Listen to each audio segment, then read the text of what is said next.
Jalsatul Itsnain pengurus pondok pesantren Uyun Al-Hikam lan sedaya ingkang rawuh kakung Sumarno Putri ingkang tansah kula hormati. Pindah monggo kita dherekaken puji syukur dumateng ngarsa dalam Allah Subhanahu wa taala bi qaulina tahmid alhamdulillah rabbil alamin. Shalawat salam Allah mugi kunjuk dumateng juan kita Nabi Agung Muhammad wa ala alihi wa ashabihi ajmain. Ingkang salajengipun matur suwun dumateng pembagi wekdal ingkang sampun maringi wekdal dumateng kula lan dumateng pengasuh pondok pesantren Uyun Al-Hikam Kyai Fahrudin Munawiri ingkang sampun mundi dawuh dumateng kawula mewakili ngaos wonten ing dalu. Mugi-mugi wekdal ingkang sampun kaparingaken saged kula ginakaken kanthi sae-saenipun. Para rawuh ingkang tansah kula hormati, kula badhe ngaji kitab ingkang kula tata niku kitab masyhur inggih punika Kifayatul Ngawam. Ingkang pondok niki insyaallah sampun kenal niki terusni. Ingkang dereng kenal mugi-mugi dengan kata-kata Kifayatul Ngawam ini nanti kita kenal. Saderengipun ngaos kula wiwiti monggo hidayah Fatihah dumateng muallif kitab ila hadratin Nabi Mustafa Muhammadin sallallahu alaihi wasallam wa ala alihi wa azwajihi wa dzurriyyatihi wa ali baitihi wa qurraihi thumma ila hadratin jami'il muslimin wal muslimat wal mu'minina wal mu'minat ahya'i minhum bal al-asma'u syekhana wa masakhina wa asatidina wa asatidina absal mulki kifayatul awam al-fatihah. A'udzu billahi minasy syaithanir rajim. Bismillahirrahmanirrahim. Alhamdulillahi rabbil alamin. Ya kan kedua yang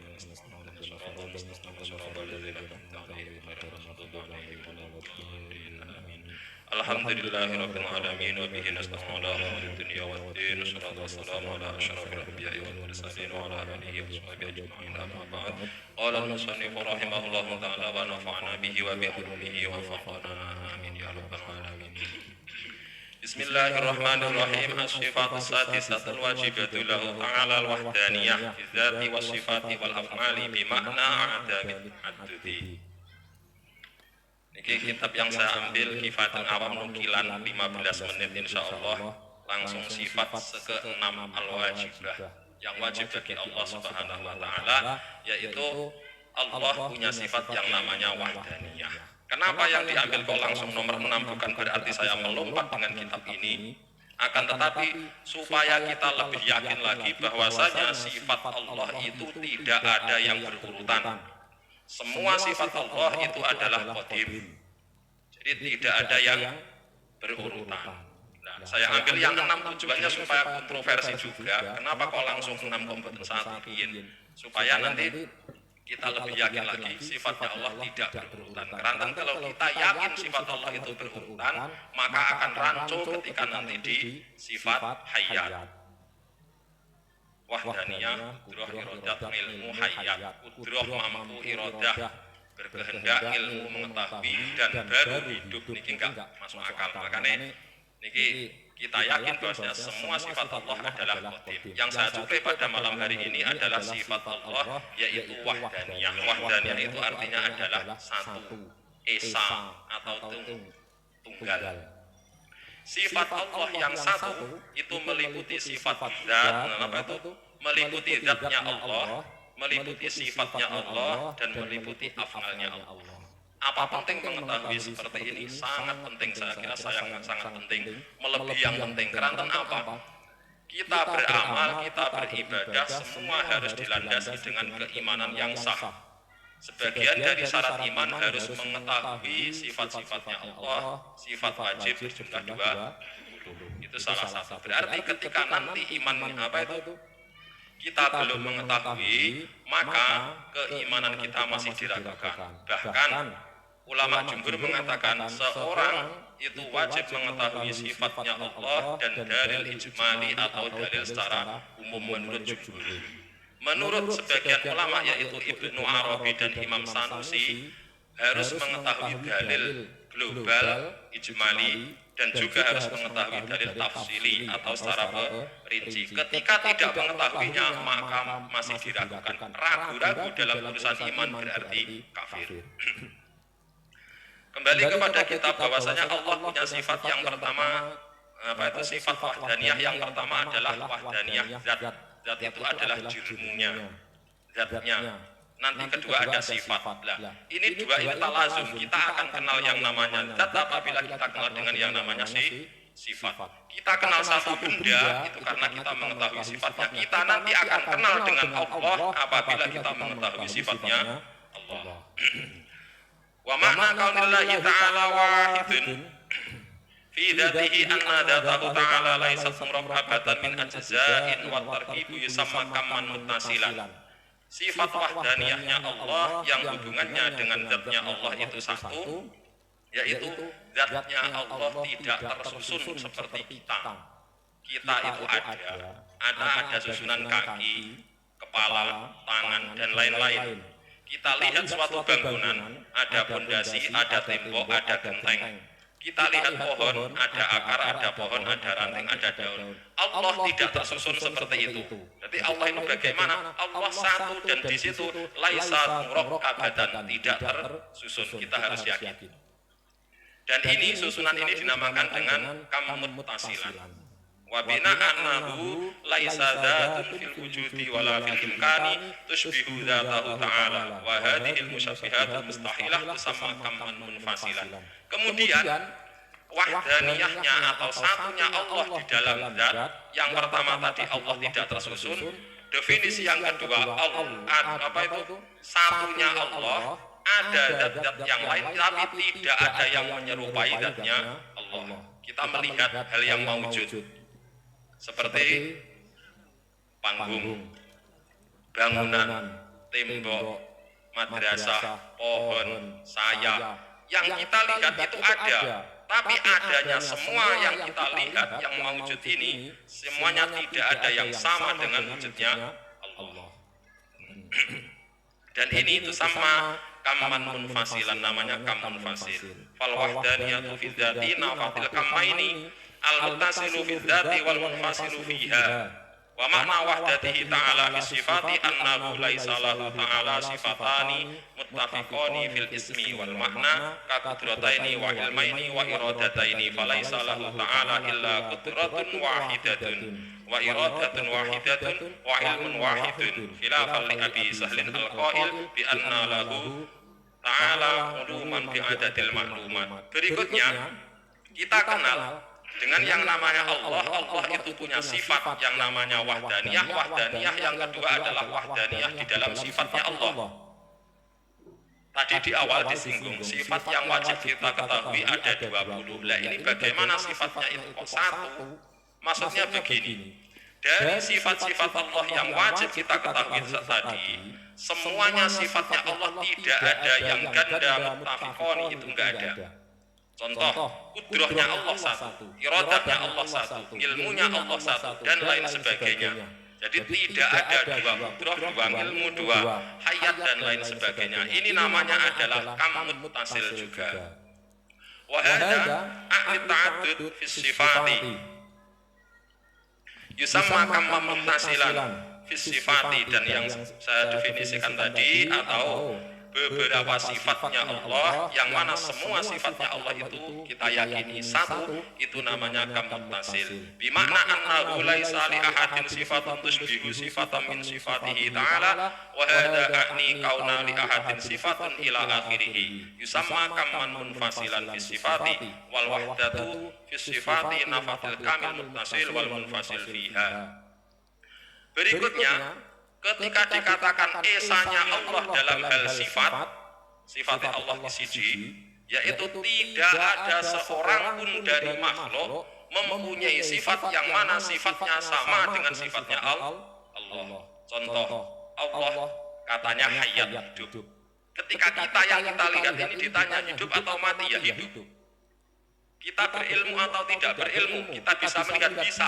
Tapi semua yang ada pada sifat-sifatnya makhluk tidak ada yang sama dengan sifatnya Allah. Ini namanya adalah kam munfasil. Jadi sudah dua keterangan bahwasanya wahdaniyah Allah. Yang pertama adalah wahdaniyah pada zatnya Allah, yang mana tidak tersusun dan tidak ada zat yang sama dengan zatnya Allah. Yang kedua, fis sifat, bahwasanya sifatnya Allah itu satu, tidak ada dua, dan tidak ada sifat dari makhluk yang menyamai sifatnya Allah.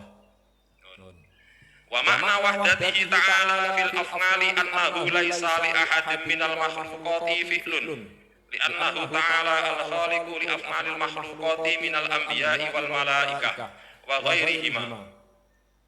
Berikutnya sifatnya Allah sudah, berikutnya adalah af'al, wahdaniyah fil af'al, wahdaniyah satu di dalam sebuah pekerjaan. Maksud dari Allah punya sifat satu di dalam pekerjaan, yaitu bahwasanya tidak ada seorang makhluk pun atau tidak ada satu makhluk pun yang punya pekerjaan. Balik semua pekerjaan adalah pekerjaannya Allah. Niki mau kitab. Jadi niki harus diyakini bahwasanya semua pekerjaan adalah pekerjaannya Allah. Artinya tidak ada satu makhluk pun yang punya pekerjaan, karena semua yang memberikan pekerjaan itu adalah Allah. Tapi sebelum saya lanjut, diingat-ingat akidah itu di dalam hati. Nanti ada hukum akli, ada hukum syar'i, ada yang namanya akdi atau adat. Jadi kita harus yakin secara akidatan dalam hati kita bahwasanya semua pekerjaan adalah pekerjaannya Allah. Tidak ada seorang atau satu makhluk pun yang punya pekerjaan. Li'annahu ta'ala al-khaliqu li af'alil makhluqat. Seperti pekerjaannya anbiya, malaikah dan lain-lain. Wa amma yaqa'u min mauti syakhsin aw idaihi inda i'tiradihi masalan ala waliyyin minal awliya'i fa huwa bi khalqillahi ta'ala yukhliquhu 'inda ghadabil wali ala hadzal mu'tarid.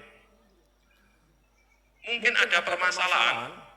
Amma ma yaqa'u adapun perkara yang menyebabkan seseorang mati atau sakit dikarenakan tidak setuju, dikarenakan tidak cocok, dikatakan melawan kepada seorang wali dari beberapa walinya Allah.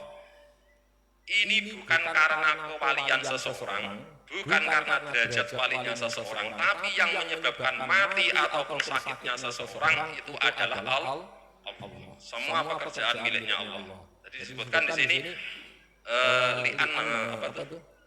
wa amma ma yaqa'u min mauti syakhsin aw idaihi 'inda i'tiradihi matalan ala wali min awliya fa huwa bi khalqillah. Jadi semua itu adalah pekerjaannya Allah. Lah terus bagaimana? Semua itu adalah pekerjaannya Allah. Inda ghadabil wali, ketepaan saat itu seorang wali yang tidak dicocoki, yang tidak disetujui, itu lagi marah-marah semisal. Contoh saja. Jadi Gusti Allah menciptakan sebuah pekerjaan, contohnya membunuh seseorang atau menyakiti seseorang, ketepaan orang tersebut lagi merlawani atau lagi tidak cocok dengan seorang wali, atau dibalik, yaitu seorang wali lagi marah-marah atau tidak cocok kepada seseorang. Wala tufassarul wahdah, dan untuk yang af'al di sini ada pembahasan khusus. Wala tufassarul wahdatu fil af'ali bi qaulika laisa li ghairillahi fi'lun ka fi'lihi li annahu yaqtati annahu li ghairillahi fi'lun lakinnahu laisa ka fi'lillahi wa huwa batilun bal wallahu al-khaliq lil af'ali kulliha. Dalam bentuk keesaan Allah atau sifat satunya Allah dalam hal af'al atau pekerjaan tidak boleh dijelaskan atau diucapkan dengan sebuah ucapan laisa li ghairillahi fi'lun, tidak ada pekerjaan selain pekerjaannya Allah, tidak boleh. Maksudnya begini, laisa li ghairillahi fi'lun ka fi'lihi, tidak ada pekerjaan selain pekerjaannya Allah yang seperti pekerjaannya Allah. Semisal begini, kita yang kita lihat ini adalah duduk, atau ada yang bicara, atau yang bergerak, itu semua sifat yang kita lihat. Tadi dijelaskan bahwasanya semua pekerjaan itu adalah pekerjaannya Allah. Tidak boleh diucapkan ada pekerjaan lain, tapi pekerjaan itu adalah tidak sama dengan pekerjaannya Allah. Tidak boleh, karena hal ini akan mengindikasikan bahwasanya ada pekerjaan selain pekerjaannya Allah. Ini akidah Ahlus Sunnah wal Jamaah. Saya lanjut. Apabila ada seseorang yang berpendapat ada sebuah pekerjaan yang di situ pekerjaan tapi tidak sama dengan pekerjaannya Allah, ini adalah batil atau salah. Balik kita harus yakin wallahu ta'ala al-khaliq lil afnal. Allah yang menciptakan semua jenis pekerjaan. Falladhi waqa'a minka min harakati yadika inda darbi zaidin masalan bi khalqillahi ta'ala. Qala Allah ta'ala wallahu khalaqakum wa ma ta'malun. Adapun dicontohkan ketika kamu lagi memukul kepada Zaid. Contohnya enek wong gendut, awake dhewe wis tau nutup wong. Apabila kamu memukul kepada Zaid, itu semuanya hakikatnya adalah pekerjaannya Allah. Kenapa demikian? Allah sendiri yang mengatakan dalam Al-Qur'annya yaitu Allahu khalaqakum wa ma ta'malun, dan Allah yang mempekerjakan atau yang menciptakan pekerjaan kamu semua dan kamu tidak mengetahui. Saya lanjut. Wad dalilu. Berarti sebelum kepada wad dalil, ini tadi untuk wahdaniyah itu sifatnya Allah. Yang mana sifat tadi, sifat wahdaniyah itu meliputi zatnya Allah satu, menafikan muttasil dan munfasil. Yang kedua yaitu wahdaniyah fi sifat, menafikan muttasil wal munfasil, dan yang terakhir wahdaniyah fil afnal. Ini tidak ada pemilahan, semua pekerjaannya Allah. Tapi ingat sekali lagi, pekerjaan atau akidah ini tadi adalah akidah fil qalbi, di hati. Maka ketika dizahirkan, ini nanti kita harus tunduk kepada syariat yang pertama. Yang kedua ada hukum ngadi. Kalau tidak demikian nanti rancu-rancunya begini. Saksire umpama aku arep jotos wong sing jotos Gusti Allah. Dan ini diucapkan, ini akan nabrak dengan undang-undang syariat. Maka dari itu kita harus paham yang namanya hukum syar'i ada hakikat, dan yang terakhir adalah ngadi, kebiasaan. Kebiasaannya nanti di belakang. Dalilnya apa kalau Allah itu satu? Ini juga penting karena ada beberapa yang mungkin belum paham bahwasanya Allah katanya satu. Lah mana satunya? Jangan-jangan tidak ada. Atau jangan-jangan Allah lebih dari satu. Di sana ada Allah, di sini ada Allah, di atas, di mana-mana ada Allah. Lah Allah itu berapa? Allah itu satu. Dalilnya apa? Ini harus mengetahui.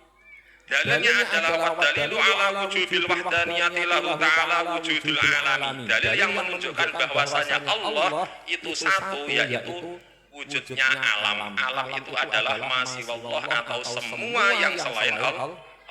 Contohnya ya panggung, meja, buku, madrasah, pohon, semuanya itu adalah makhluk.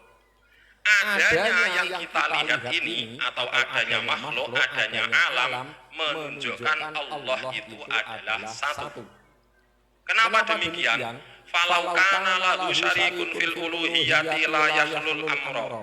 Imma ayyattafiqa ala wujudil alami bi ayyakula ahaduhuma ana wujiduhu wa yaqul akhar ana wujiduhu ma kalina ta'awana alaihi. Andai saja ini dalilnya begini. Nek menurut ijmali atau jumhurul ulama ini cukup. Dalilnya Allah satu itu apa? Dijawab wujudul alam selesai. Tapi menurut Ibnu Arabi dan Imam Sanusi belum sah. Kalau belum sah berarti Islam atau iman kita masih belum sah. Kalau belum sahnya iman, ini mesti kafirnya, karena tidak ada batas tengah antara muslim dan kafir. Mukmin dan kafir tidak ada batas tengah. Nah, dalilnya apa kok wujudul alam, adanya alam bisa menunjukkan wahdaniyahnya Allah? Ini berandai dulu. Andai Allah itu ada dua atau lebih, niscaya akan terjadi dua kemungkinan. Yang pertama, ada dua Allah bersepakat. Dua-duanya semayan membuat alam. Kita contohkan, contohnya adalah matahari semisal.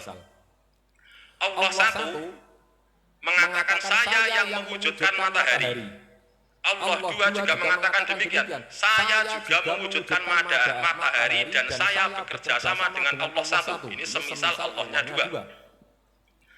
Tentunya itu tidak masuk akal. Kenapa demikian kok tidak dikatakan tidak masuk akal? Ini nanti hasilnya apa yang kita lihat atau alam itu wujudnya satu. Wa imma ayyakhtalifa fa yaqulu ahaduhuma ana wujudul alam bi qudrati wa yaqul akhar ana uridu adama wujudihi. Kemungkinan yang kedua, kalau yang pertama tadi Allah satu dan Allah kedua kerjasama, ini kita dua saja. Kemungkinan kedua, Allah satu dan Allah dua ini tidak sependapat. Yang satu Allah mengatakan saya mewujudkan alam, saya mewujudkan matahari. Allah yang satu saya enggak setuju, saya tidak mewujudkan matahari. Nah, terus bagaimana ini selanjutnya? Fa in tafaqqa ala wujudil alami bi anna aujadahu ma'an wa wujida bi fi'lihi ma lazimat istima'u asaraini ala asarin wahidin wa huwa muhalun. Kembali kepada kemungkinan yang pertama, apabila Allah satu dan Allah dua bekerja sama membuat alam, kita gambarkan bekerja sama membuat matahari, tentunya ada dua mu'assir, dua pemberi bekas, dua pencipta. Ketika ada dua mu'assir, tentunya harus ada dua asar, atau hasilnya juga ada dua. Lah yang kita lihat ini cuma satu. Mataharinya berapa? Satu. Menunjukkan Allah itu cuma satu. Bukunya berapa? Satu. Jadi wujudnya dua. Buku ini dengan buku ini beda. Berarti tetap satu. Gambaran sebuah cat madrasah. Madrasah semisal di kuas cat. Seret. Selesai. Diganti lagi orang yang kedua, tukang yang kedua ini nguas lagi. Seret. Tentunya bekas dari yang pertama dengan yang kedua itu beda. Karena beda, namanya satu mu'assir menunjukkan satu asar. Berarti kalau dua mu'assir harusnya juga dua asar. Lah, buktinya cuma satu, berarti wujud apa itu? Keyakinan kita Allah itu satu. Saya lanjut.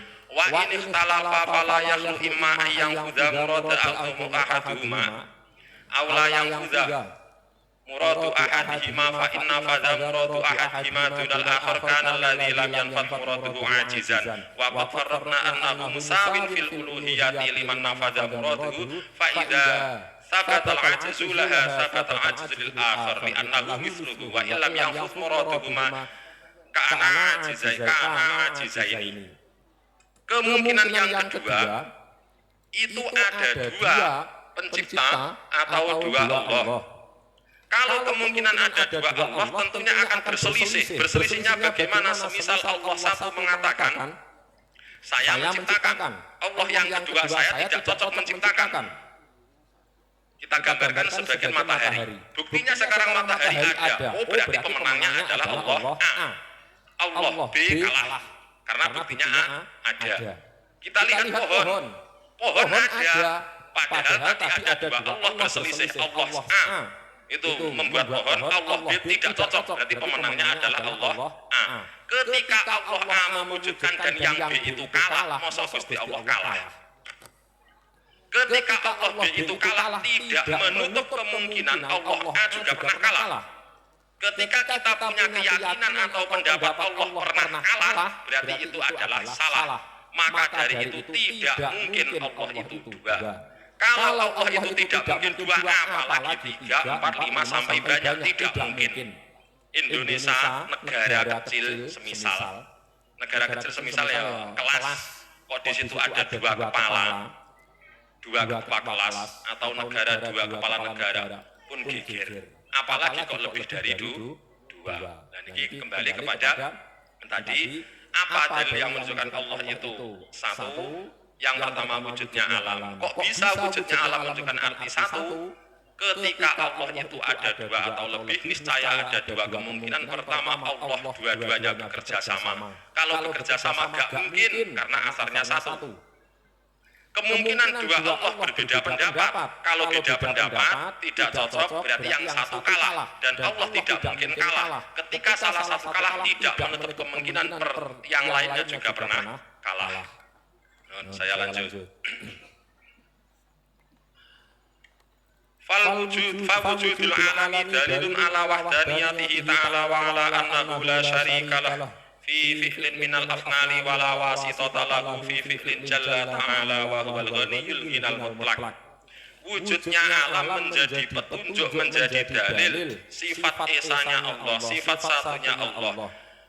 wa ala annahu la syarikah wa ala annahu la syarikalah, dan Allah tidak butuh sekutu, Allah tidak butuh teman, Allah tidak butuh pembantu dalam mewujudkan fi'lu, dalam mewujudkan sebuah pekerjaan. Wala wasitotalah, dan Allah tidak butuh bantuan, Allah mampu sendiri. Jadi tidak ada wasitoh, tidak ada perantara, Allah mewujudkan mampu. Nek sing nganggo perantara niku kita, apa-apa butuh perantara. Contohnya mic, saya menyampaikan ucapan ini kemungkinan tidak akan terdengar di jarak jauh karena tidak ada perantara.